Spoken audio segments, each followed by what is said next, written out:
You're listening to a Brain Stew Fresh Fright Review.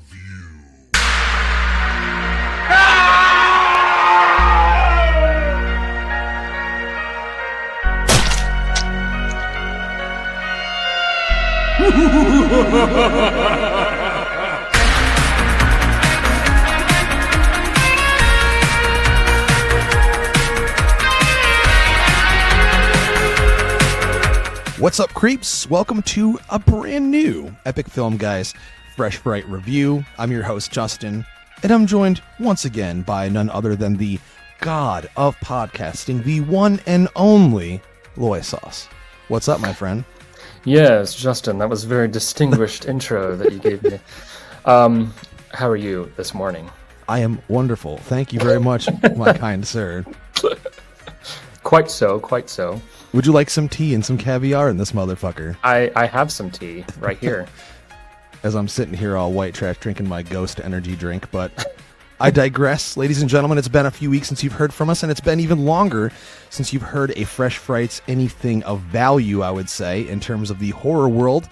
But The Conjuring Last Rites, the fourth, and I assume I'm being told, they're claiming the final movie in the Conjuring universe. That doesn't mean anything with horror franchises. We know, but they're chalking it up to be the last big thing, and it's called Last Rites, as in like the last one. We'll talk about that as we get into the review, but this movie destroyed the box office. $55 million budget as of this recording, $217 million. Everyone went to go see this thing, which just goes to show not only is horror in general crushing it in 2025, but this franchise specifically is so iconic and so beloved by so many people that everyone went out and saw it. I mean, even talking with people at work, literally my whole team went to see this thing, people that don't even care about horror. So that's a testament to, I would say, just the power and the resonance of this thing. However, yeah, I mean, the biggest ever opening weekend for a horror film. It overtook It Chapter 1 all the way back in 2017. So this franchise still has some gas in it, and Warner Brothers is having an amazing year. A renaissance, if you will. Yeah, I mean, they've had more big openings this year than any other studio. I think they've broken all of their previous records in terms of that, which is awesome. I've loved, actually, almost every Warner Brothers movie I've seen so far this year. Superman, of course. Weapons was fantastic. So, I mean, Sinners was brilliant. I mean, all these movies are, as of right now, in my top 10 list. So, kudos to them.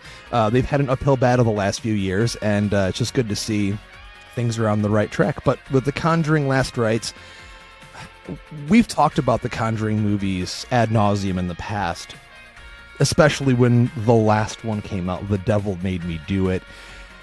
You weren't there to experience that with me, were you, in theaters? I think you were away or something. I watched it on HBO Max. That's when they were still doing simultaneous release of movies in theaters and on HBO Max, their streaming service. So that's how I watched it. I watched it at home, and it was not necessarily the best environment, I will say, to watch a movie like that. But my memory of the last Conjuring movie was not particularly very kind. I didn't rewatch it. I'll never rewatch it. Yeah, there's nothing in it to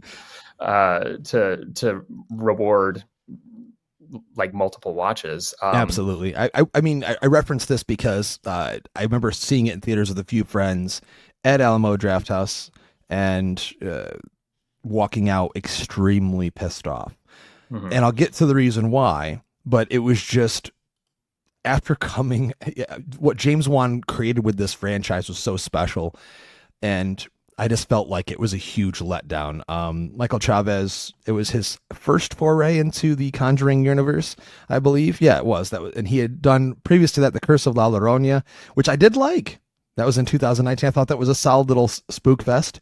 Then since The Conjuring, Devil Made Me Do It, he did The Nun 2, which we've also talked about on the show, which I also thought was a huge waste of time. So I'm pleasantly surprised to say that the last movie in the Conjuring universe, or so they say, is actually a breath of fresh air in comparison to those movies.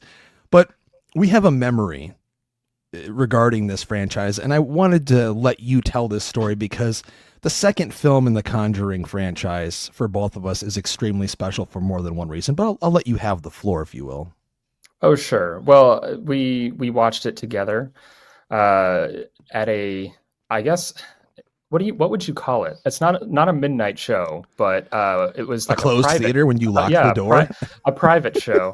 This was when I was still working at Bose Thai Cinemas and had access to the projection equipment, had access to films as soon as the digital keys unlocked the DCP, and we were able to load it up on the projector, press play, and kick back and watch the movie in a private cinema. And it was our large format BTX theater. Whatever the hell that means. Bowtie Extreme or whatever. But we were the only ones. But we were the only ones in the theater. And so it was a really cool environment to watch like a properly scary and fun horror movie. And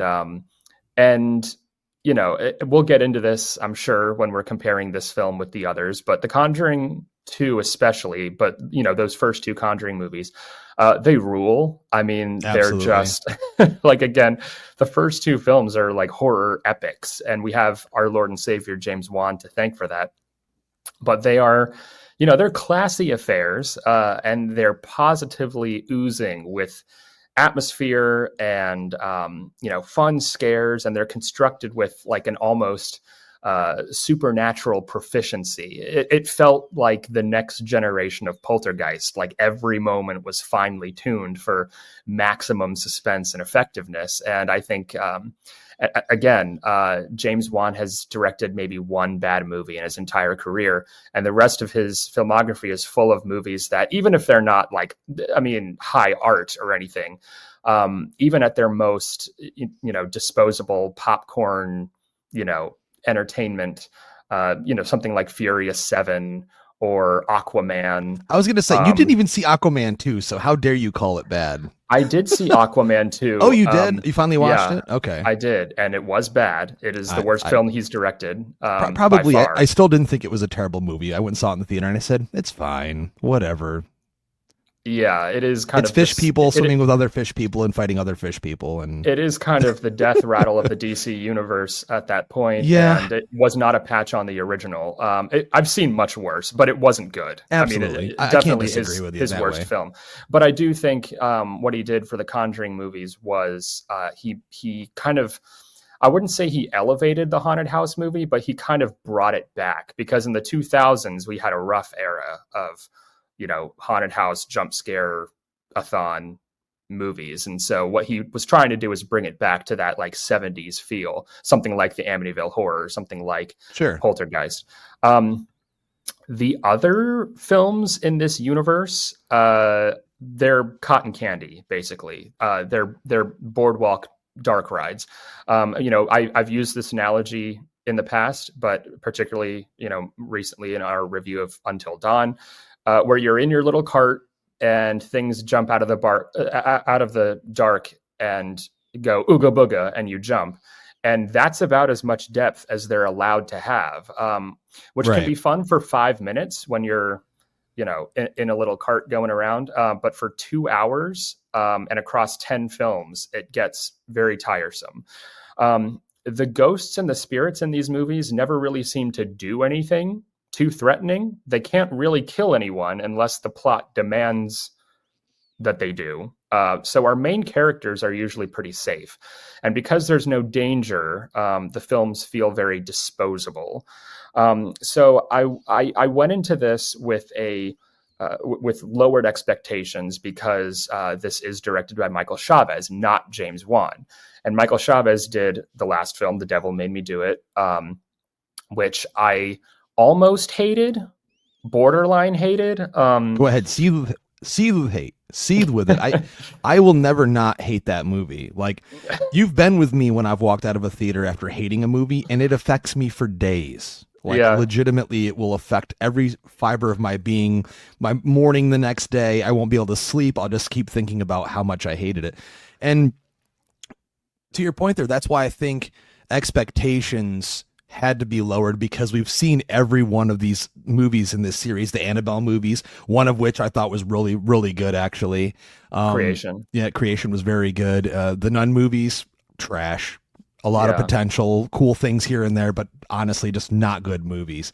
I hate Annabelle to use that word Comes trash, Home. but Annabelle Comes Home was one of the most frustrating cinematic experiences when it comes to these movies. Absolutely. So much wasted potential. And I skipped The Nun 2 when it came out, but I watched it in preparation for seeing Last Rites because it was the only one in the franchise that I hadn't seen. And it's more the same. I mean, it's nonsense. And again, there's, and we'll get to this too, but there is a formula to these movies that James Wan again perfected in The Conjuring 1 and 2 that has since just kind of been photocopied by Michael Chavez by lesser talents. Yes. There's like, it's pretty faithful. It's a pretty faithful, I guess, regurgitation of the formula. And these movies do feel like they are part of the same universe. Like they feel like they're part of a coherent, cinematic universe. They all kind of have the same visual language, etc. But you can tell that, you're watching a Conjuring film that's directed by James Wan and a film in the Conjuring universe directed by, insert director name here. So again, I was surprised that this film seemed to have, there seemed to be a concerted effort to give this one a little bit more juice, considering that it is, quote, the final installment, and it is kind of trying to be a little bit more of something. I guess is the way I would agree. put it. What you should be saying is that James Wan came in the room and said, "Don't fuck this one up. This is my legacy here." Right. I'm in this movie. Spoiler alert, ladies and gentlemen. By the way, as we always do, this is full spoilers. We're not going to do a spoiler free in a separate episode with spoilers. So we're going to go all in on this one. Everyone's talking about this thing. It's gargantuan, huge horror hit. So we're just going to dive right into this thing. And before I get into my first thoughts on it, as we always do, to those uninitiated, if for anyone out there listening that doesn't know what the fuck this movie is, paranormal investigators Ed and Lorraine Warren take on one last terrifying case involving mysterious entities they must confront. Yep, that about sums it up. Basically, it may as well just say another one. Another one. More demons, more scares. But what, I always get a kick out of is it says, based on the true case files of Ed and Lorraine Warren, which is, of course, is a load of horseradish.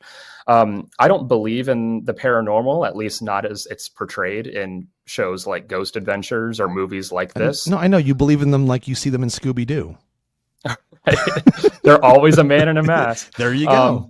So I always get a chuckle when I see based on a true story. The movie opens with, that scrolling text that, well, that scares the general audience goer like even more. Oh my God. Because they don't know any better. They're not going to go look up YouTube videos most people will not go out and search deeper to find out more information on this. Now myself, many years ago, when I started finding Ed and Lorraine Warren videos on YouTube and interviews and stuff, I did deep dive, and they're really not the same at all, but they did do so much for paranormal investigations, and they do, I'm jumping forward obviously to the end, but they do a very amazing, heartwarming, they do a thing at the end in the credits that really honors them and goes in depth on their careers and what they did. And so for those that are into that, because that's a huge thing that people are into, is those TV shows that you're making fun of. Yeah, and the thing is too, I think there is, whether or not you believe in this claptrap, and the jury's out on whether the Warrens themselves actually believed in everything, everything that they were peddling. But what the movies have managed to do is kind of reimagine the Warrens as like Catholic superheroes in a way.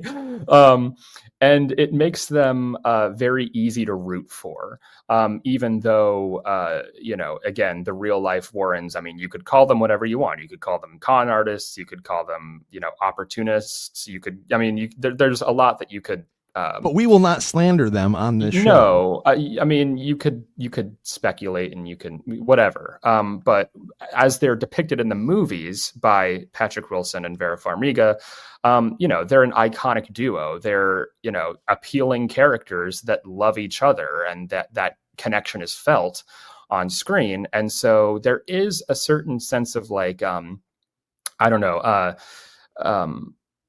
sentimentality that these movies often tread into, because there is that sense of like family values. There is that sense of a couple that goes on like adventures together. That they're demonologists that happen to love each other, and that is that connection that you have with those characters does make it much more engaging than whatever characters happen to be in any of those Annabelle or Nun movies. Like, I don't remember any of their names. I don't remember anything about those characters. The movie doesn't. Those movies don't really do the legwork to make you care. Whereas these movies, over the course of, at least 3 out of the 4 movies, you grow to care about them. And so when they are on screen and they are being threatened, even though that nothing's going to happen to them necessarily, that you do get a certain like thrill or satisfaction when they do win the day in the end. Absolutely. The main point that I want to put forward with my initial thoughts on this thing is that Wilson and Farmiga are the heart of this franchise. Their chemistry together on screen and the love that they show together, it's adorable, dude. You just don't see that in movies at all anymore. How genuine this movie took me back to my childhood. The movie, for the most part, takes place after the prologue in 1986, I believe, and it felt like the 80s to me. It felt like what family felt like back then. But that is solely due to their performances together. And I gotta say right off the bat, I can't see anyone else playing these characters, and this movie proves it. But they announced already a prequel series that they are going to greenlight because of the success of this movie. But the movie opens in 1964 with an expecting Ed and Lorraine Warren, and it's not Farmiga or Wilson playing the characters. They're investigating a haunting involving an antique mirror at a curio shop. Lorraine collapses upon seeing some kind of vision of an entity in her baby, and then goes into labor out of nowhere. They speed to the hospital.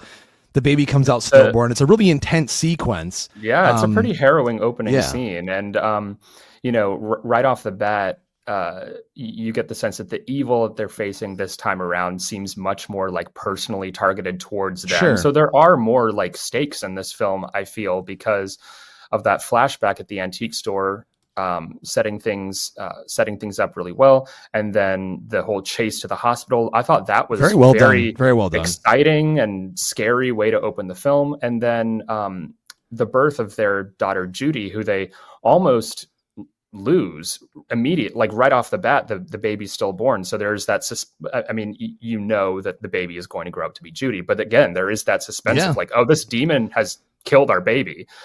So you do get right off the bat a sense of like sorrow, this movie, a sense of stakes. It fucks with babies, it fucks with dogs, which, warning to the people out there, if you have any issue with babies being fucked with or dogs, like just a dog is killed on screen, which my jaw dropped. I could not believe. Well, a CGI, a bad CGI dog, but still. Well, I've seen worse. But like to kill a dog on screen, you have to imagine that they thought, or they knew rather, that a lot of like these movies are made for kind of the general audience of horror fans.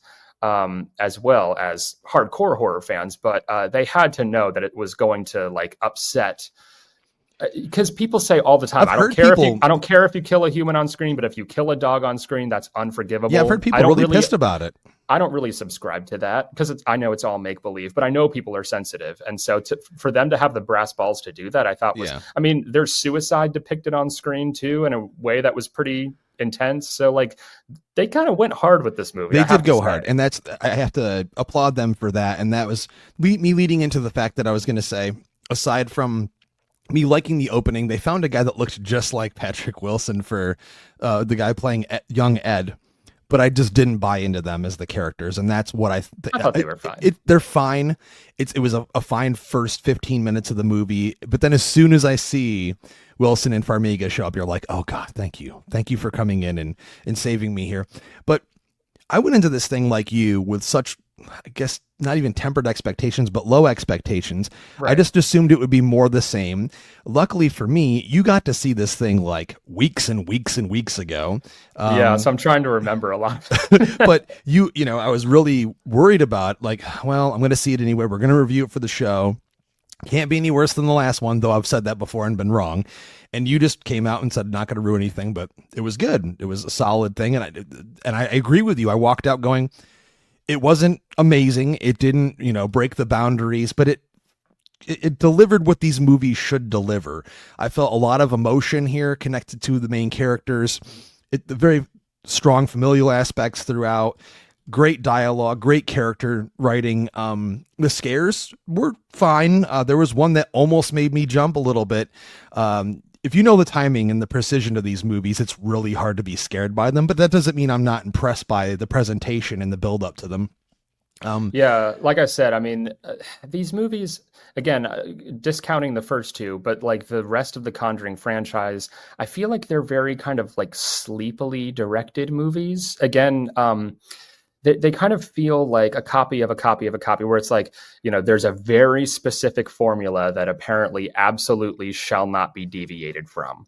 And I'm going to describe it because I've seen it so often in this franchise. But yes. So someone will wander into a dark room alone. They look around, the camera pans over the room, giving you a sense of the geography. The camera pans to a corner, and it's shrouded in shadow. It's not clear if something's lurking there, but there might be. They continue looking around the room. The camera pans around, and then they hear something. Usually it's someone whispering. And then the camera pans back around and holds on the dark corner you saw before, and everything gets very quiet. All of the soundtrack and all the noise cuts out. All the score, yeah. Often you'll get a cut back to the character reacting uncertainly, like, is there something there? And then it cuts back to the corner, dead silence. And then, boo, something jumps out. Did you rinse you and nailed repeat? It down to a science. There's so many set pieces in this movie that have that same formula.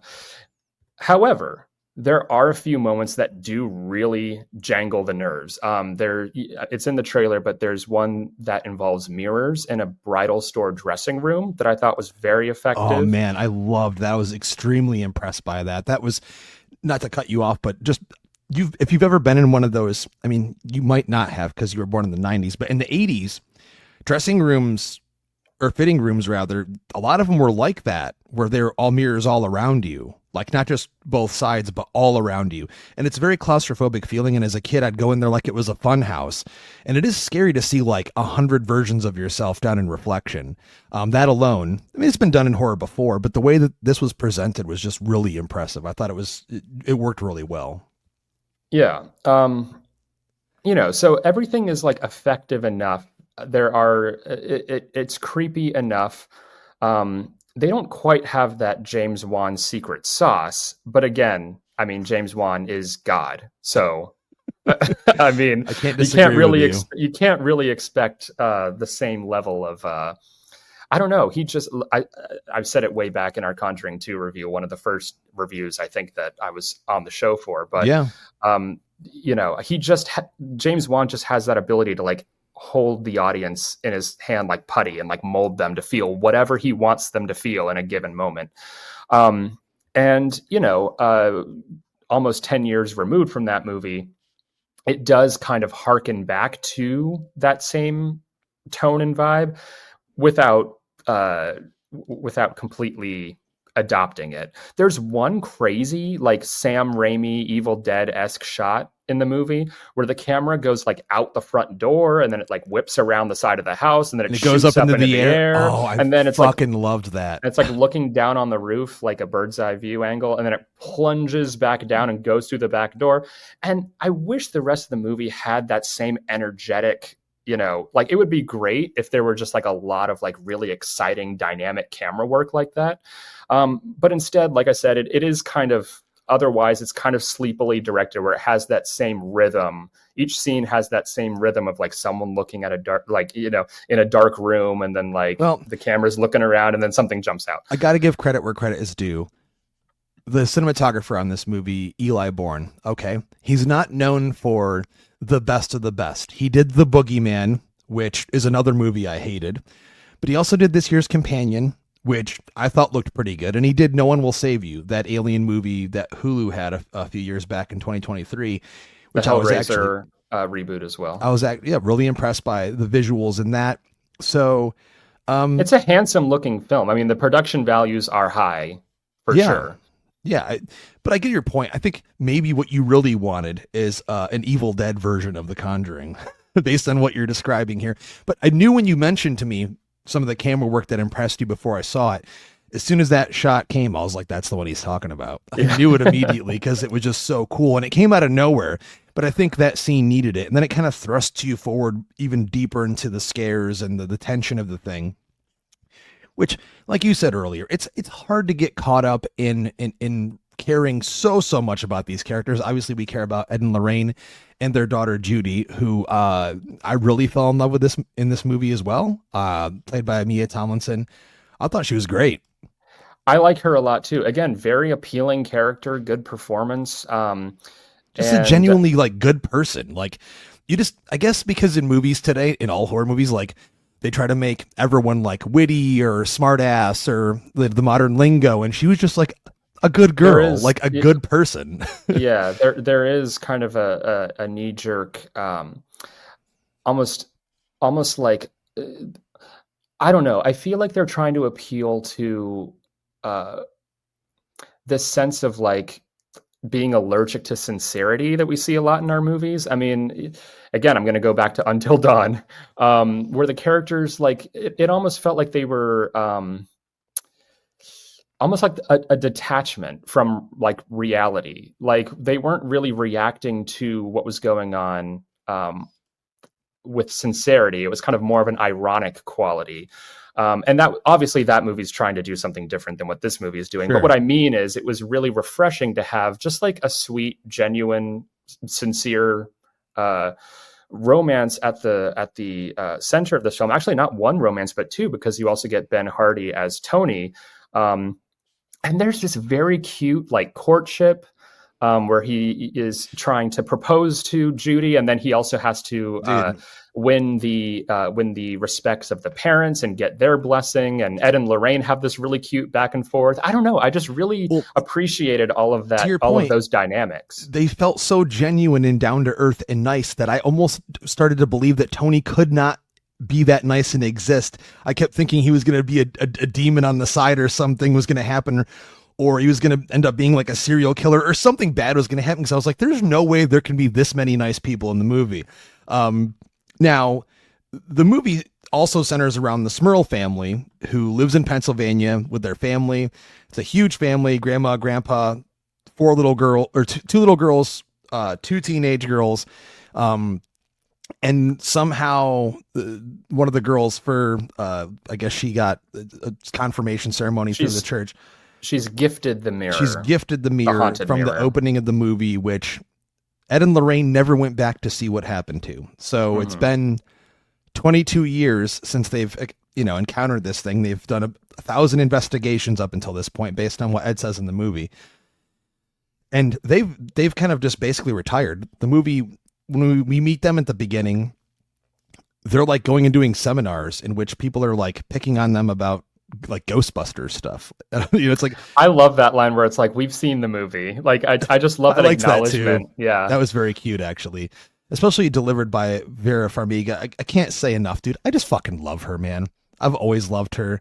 And she's just so wonderful in this movie. She is. She has the most expressive face. I mean, the one moment that sticks out particularly in my mind, and you see it in the trailer, is when she's telling the Smurl family, she says something to the effect of like, the presence in this house is a demon.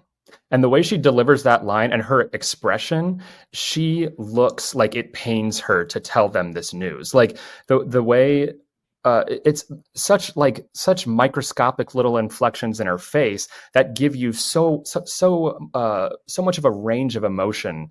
And I don't know, that takes skill. I mean, even with a movie as silly, with a series of movies as silly as The Conjuring, you kind of have to inject a little bit of like hamminess.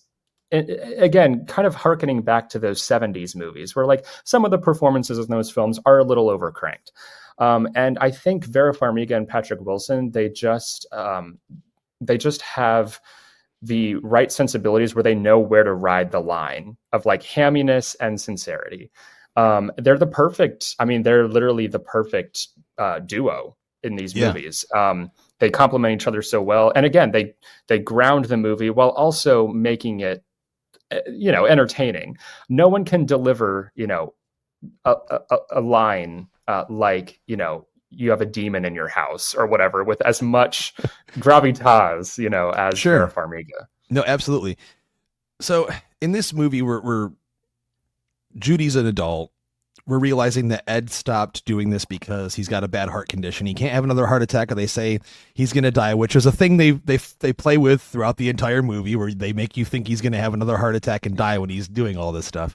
Which again, injecting stakes into your movie. It's very important. Yeah. I was worried for Ed. Again, I knew that he wasn't going to die. I honestly thought he might. I honestly thought it might be like that last sacrifice thing, because the majority of this movie until the third act, they're like declining to get involved with any new cases, especially the Smurl case. And the Smurl case takes to TV like they would do back then. And it's all over the news, and, it's being heavily publicized, and they're just staying away from it. But Judy, who also has the same senses that her mother does, is starting to see things again. And the way she taught herself to stop those visions isn't working anymore. So not only is the Smurl family being terrorized by demons, a couple of cool ones, which we'll mention a few, but she's experiencing these things. She's seeing Annabelle popping up here and there, which I was glad to see Annabelle again in a cool way. I knew this was going to be, I felt like this was going to be almost a greatest hits of some sort anyway. So it's not, surprisingly. Well, I mean, by seeing a lot of her, but a lot of it is kind of more of the same. And we do see, it would be kind of sacrilege to have the final chapter of the Conjuring series and not have Annabelle in there somewhere. Right, but we didn't see the nun or anything. We see them do a slow pan past the painting, of course, in Ed's little collection room. But, so there's two things happening in this movie. And the worse that it gets for the Smurl family, the worse it's getting for Judy. And they're at this point in their life where they just want to have like live and prosper and relax and go around and do their tours and stuff. And Judy's going to get married to this Tony guy, and it just builds to this point where that can't happen. And Judy is led during the third act to the Smurl's house, in which this is after like the priest that they were very close with tried to help them, and he ends up going to the bishop and kills himself. Like one of the demons forces him, which really intense sequence too. Really intense sequence. That reminded me of something you would see in, again, a 70s era horror film like The Exorcist or The Omen or something like that. It was properly, like that scene had a very oppressive atmosphere. Yes. I was going to say, what hit me out of nowhere, like halfway through the movie, is the vibe and tone to this movie is exactly what The Exorcist Believer should have been. Totally. It had moments where it felt like it would have been right out of a William Friedkin horror movie. It just had that vibe and that tone to it. And, well, especially when Judy is possessed. I felt that her creepy, possessed, demonic voice and performance, her crawling on the ground, that was way scarier than... Yeah. We've seen that 1,000 times, but that was closer in tone to what I feel like The Exorcist Believer was aiming for and just failed to achieve. Nothing against the actresses in The Exorcist Believer who did a fine job, but again, to your point, I just think this is way closer to what the tone of that movie should have been. Oh man, I'm just getting mad thinking about The Exorcist Believer all over. I'm trying. We can talk about the shitty movies too, but that movie had a lot on its shoulders, even though I give a lot of shit to David Gordon Green. That's another conversation for another time. He was not the person. He was not the person. And I didn't believe Chavez was the guy to be doing these either. And it looks like he finally got to a point where obviously Juan is involved with these still. He still has creative say in these things. He's still producing them and overseeing them. So coming up with the stories as well. When you see that obviously it helps boost it forward towards a more positive conclusion. And it is possible that Chavez is growing as a director and becoming more assured and confident. After a bunch of shitty movies, I hope so.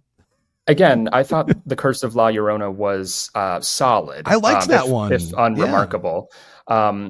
And, maybe I would like to see him direct something other than a Conjuring movie, just to, even if he directs another horror movie, like at least stretch your wings outside of this franchise and see what you can bring to something else. But again, this is the fourth film in the universe that he's directed, and it definitely shows the most confidence in the filmmaking out of anything else. Lots of spooky stuff in the movie. None of it quite has the memorability of something like The Clapping Game from the original, or like The Crooked Man from the second movie. But you have creepy dolls, you have like kitchen sinks overflowing with blood, you have like axe wielding phantoms, you have haunted mirrors. So it's like a lot of like fun, again, spooky haunted house stuff going on.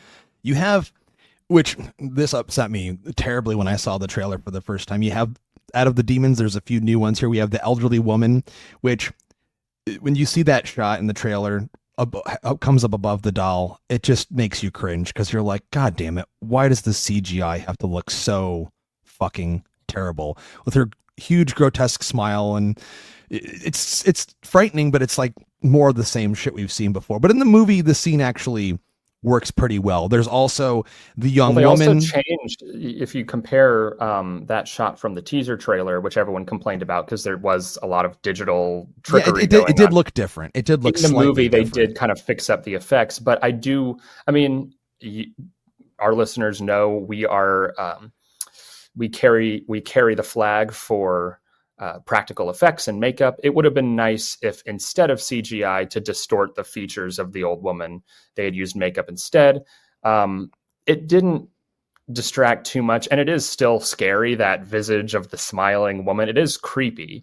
But yeah, it would have been better with some. Well, for example, the Axeman, he's practical. That's a dude with makeup, and he's creepy as shit. I honestly thought, for all the stuff we see in this movie, the scares with him are the best. He's literally like chopping at you with an axe. He's got this giddy rage about him, and he's laughing and just like, he likes to fuck with his victims. He likes to just be on top of you constantly, chase you around, and really be this really intimidating presence. And I didn't realize this until I looked things up, but the other demon, which we see him actually take his axe into her head, is the young woman. So that demon is also part of this.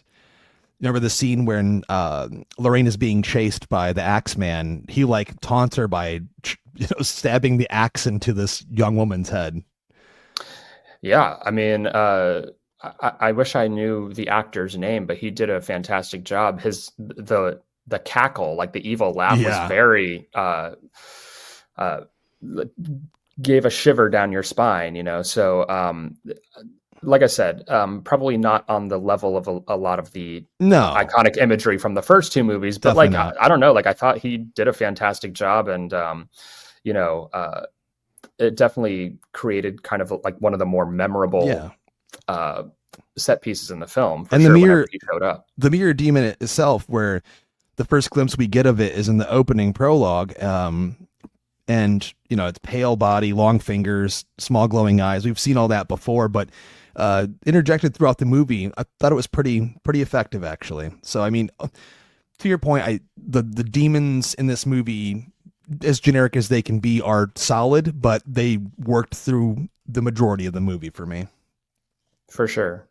And with these movies, there's always the big, dumb, loud, overcranked ending where like things get really crazy and Oh, yeah. people start levitating and catching on fire, and it's like maximalist horror where it's like they literally throw everything at the wall. In some cases, literally just throw everything. That's what was happening at the end of this movie.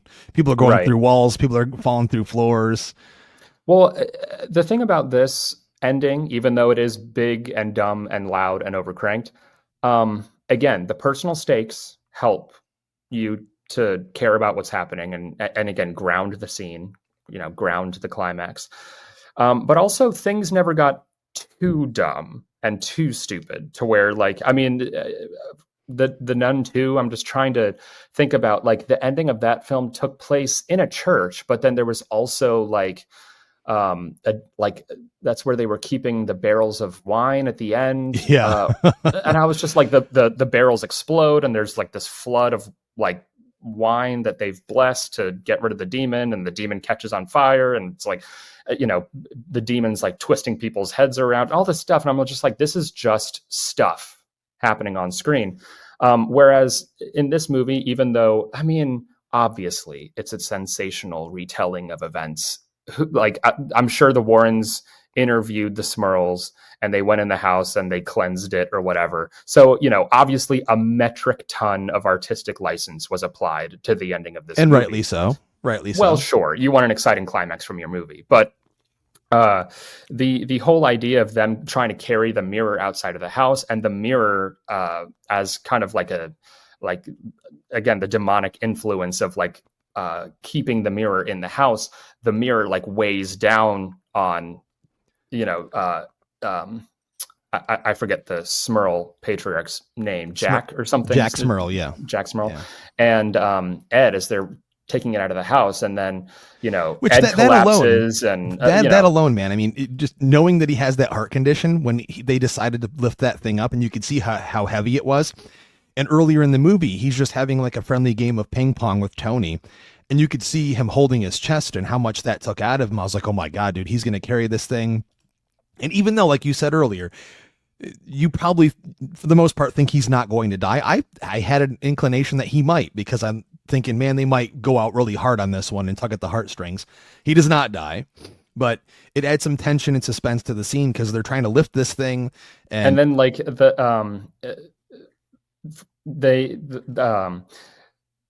Jack's foot goes through the ceiling at one point, and that's intense because again, they're trying to carry this out of the house, and then so things keep happening that elongate the tension of what's happening, and then the mirror starts moving of its own accord during like the big exorcism scene at the end, and I thought that was really effective too because of how heavy and dangerous the mirror is at that point.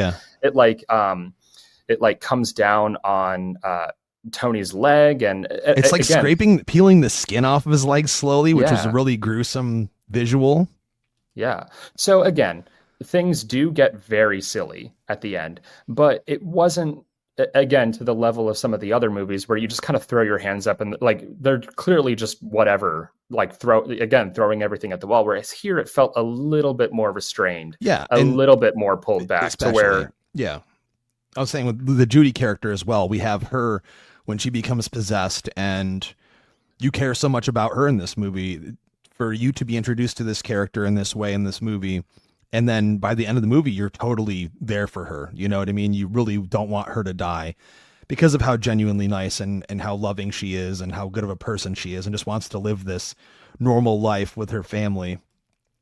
Well, and she also wants to help the Smurls. I mean, again, you understand why Ed and Lorraine are reticent because, or reluctant because, of the health problems. And again, they're much like the second one. There is, even though they don't dwell on it too much, there is kind of an awareness of how the public perceives and treats the Warrens at this point in their career. I mean, this was 1986. This was later on in their career. So, the first time we see them, they're giving their lecture, and you compare the size of the audience in the lecture to, the first and second movies.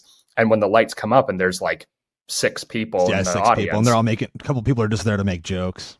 Right. So you understand why they might be, like I said, reluctant to go back into the fray. and help the Smurls, but Judy kind of takes agency. She understands the importance, and she understands, that she has to help. And so again, giving that character a little bit more agency in the story, and giving her own arc to complete. Absolutely. In a very kind of, again, in a very emotional way, where it's calling back to an earlier scene of Judy being haunted by visions in her childhood, and the connection between her and Lorraine, and how Lorraine teaches her to deal with those demons. It just, again, it kind of makes you a little emotional at the end. It did me, man. Like I teared up a little bit. I connected with these characters. I've loved watching them throughout this series, even the last piece of shit movie, which it is what it is. I still wanted to go see that movie to see them and what they were going to do. And knowing that we're not going to see them probably ever again in another one of these, really, it made me sad a little bit. But I wanted to see them right off into the sunset, happy. And we get that. The movie, the Smurls' house is, it's cleansed.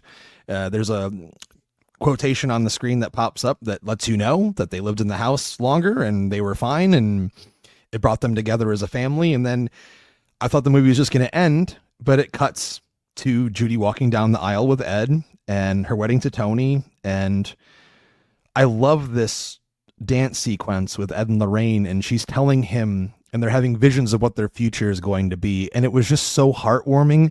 It made me so happy. And, Lorraine shares this vision with him about their future in such a telling way, to live the peaceful ending of their life that they deserve. And that, of course, the movie ends. And I was like, oh my God, like I'm tearing up at a Conjuring movie, but rightly so. Well, again, well done. Yeah, and I definitely it recalled how warmly I felt towards The Conjuring 2, because of how that movie took its time to have some, just some scenes, for example, of Ed singing "Just Can't Help Falling in Love with You" by Elvis Presley, which I loved too. Yeah, it was amazing. Yeah, beautiful. And again, it kind of took a little break from being a horror movie and injected some family drama into the proceedings and some romance, which, is welcome in these movies that are often just, like I said, just so disposable. And yes, like the montage at the end, you could argue it's a little syrupy. It's a little sentimental, but I'm a sucker. Yeah, I'm a sucker for a movie that can wear its heart on its sleeve and shoot for big heightened emotions. You can have, ludicrous,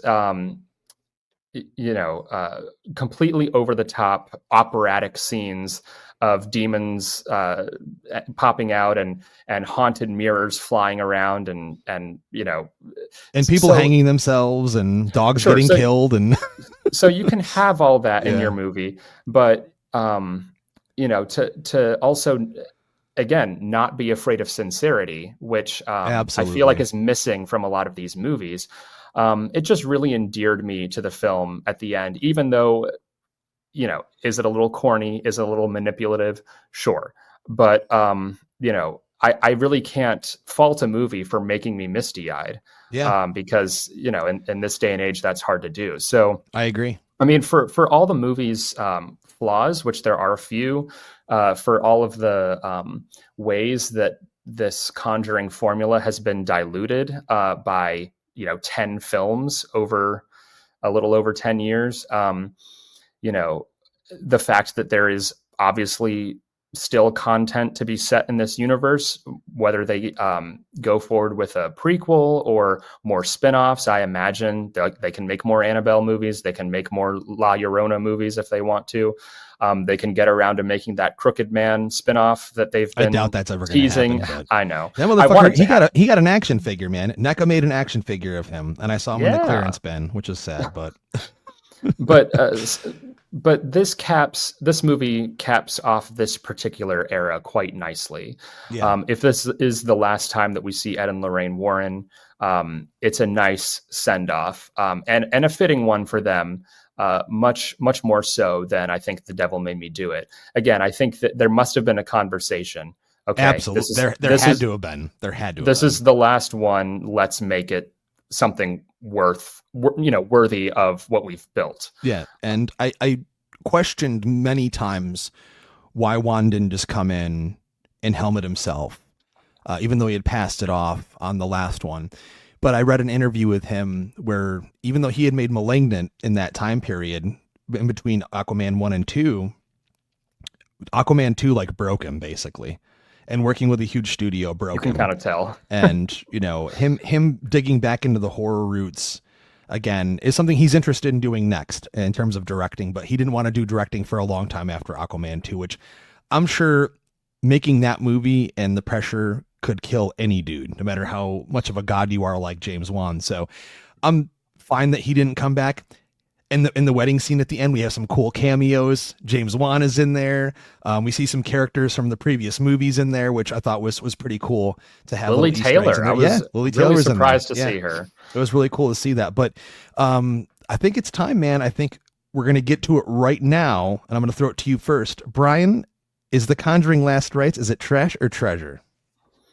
It's a treasure. It's a treasure for sure. Again, especially when compared with the other entries in this series, it's kind of head and shoulders above something like an Annabelle Comes Home. You know what I mean? God. Like it calls back to the classier efforts of The Conjuring 1 and 2.